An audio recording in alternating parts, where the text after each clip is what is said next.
Welcome to Bible Ponderers. Today I would like us to ponder what I call the seven signature in the Bible. So what is the number 7 symbolic of in the Bible? Today I would like to demonstrate that this number is symbolic particularly of God's creative power and also of completeness or perfection. Here's our first 7 signature. What I call the 7 double calls from God. There are 7 times in the Bible where God calls somebody's name twice. Abraham, Jacob, Moses, Samuel, Martha, Simon, and Saul. It's 4 in the Old Testament and 3 in the New, scattered throughout the Bible. And you'll see I've put the references there and the generally accepted writer and the approximate date of writing. How does the double call relate to the symbolic meaning of 7? I believe it's a demonstration of God's creative power in changing these people's lives after they were called. Here's another 7 signature.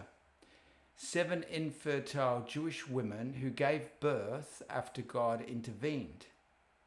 Sarah or Sarai, Rebecca, Rachel, Manoah's wife, Hannah, a Shunammite woman, and Elizabeth. That's 6 in the Old Testament and 1 in the New, scattered throughout the Bible.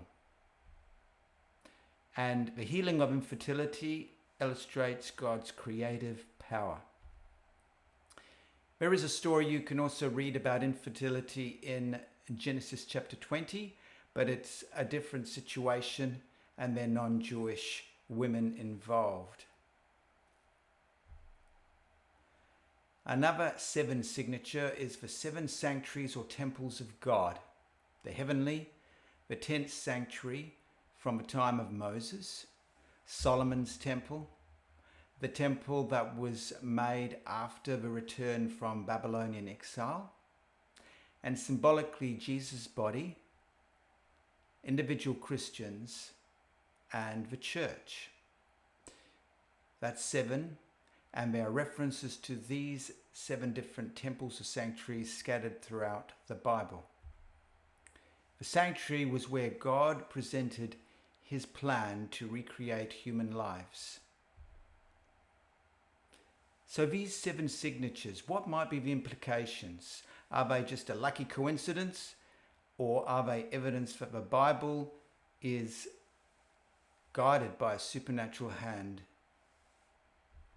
This is a question we would like you to ponder as we progress. And remember, the Bible writers could not have collaborated, seeing they were so far apart in time. Another 7 signature is God's 7 different commands for his people to leave Egypt or the territory of Babylon. Egypt and Babylon both represented the enemies of God's plan.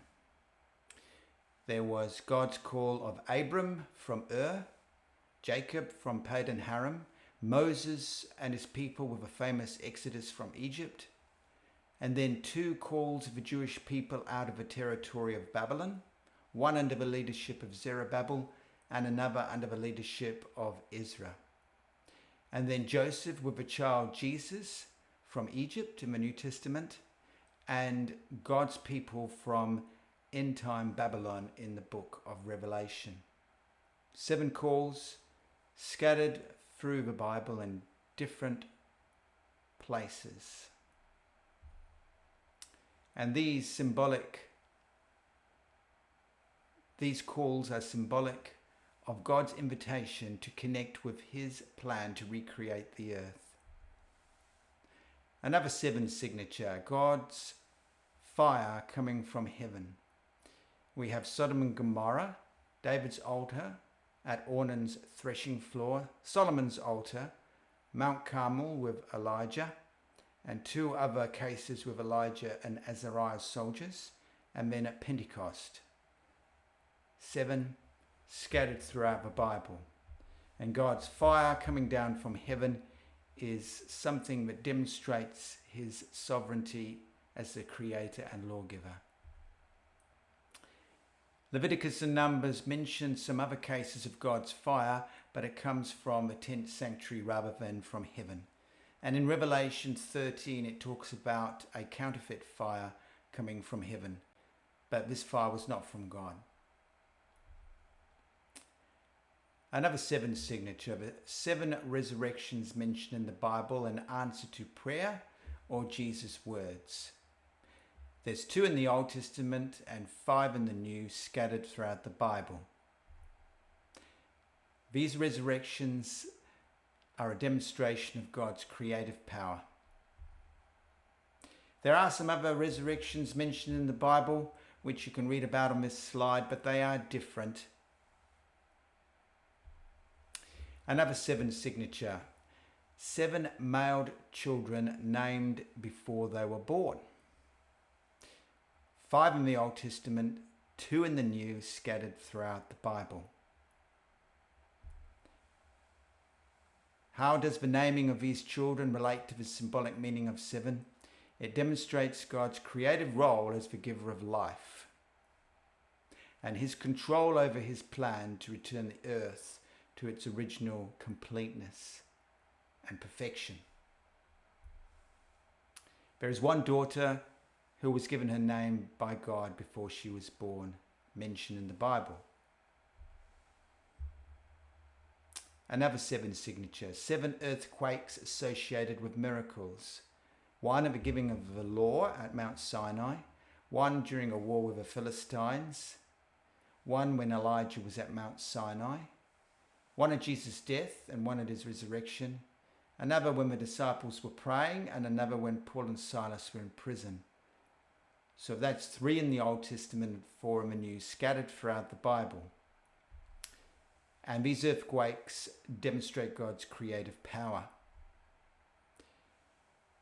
In Numbers chapter 16, it talks about the earth opening its mouth to swallow some rebels, Korah and his confederates, but this is different from an earthquake. And an earthquake is mentioned in the days of King Uzziah, but nothing miraculous was associated with it. Another 7 signature, 7 times in the Bible when the formula made or created heaven, earth and sea occur, scattered throughout the Bible. Multiples of 7. There are 14 people who were miraculously healed of leprosy by God, specifically mentioned in the Bible. Moses, Miriam, Naaman, a man Jesus touched, and 10 lepers.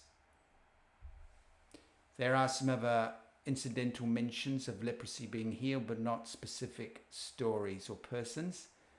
And a man named Simon the leper is mentioned, but there is no mention of him being healed of leprosy. We don't know how he got his name. Dreams from God are the number 7. Here's a list of persons involved and nights involved.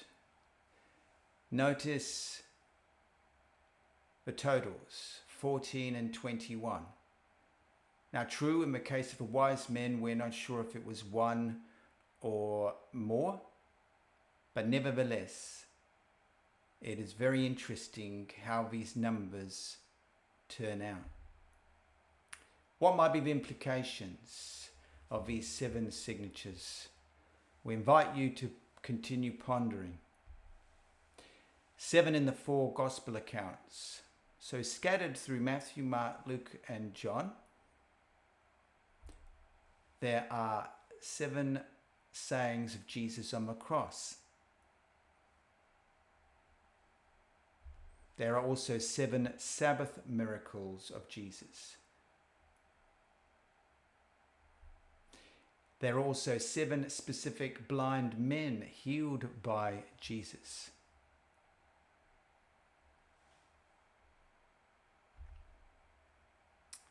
There are a number of other general references to healing of the blind, but not specific stories.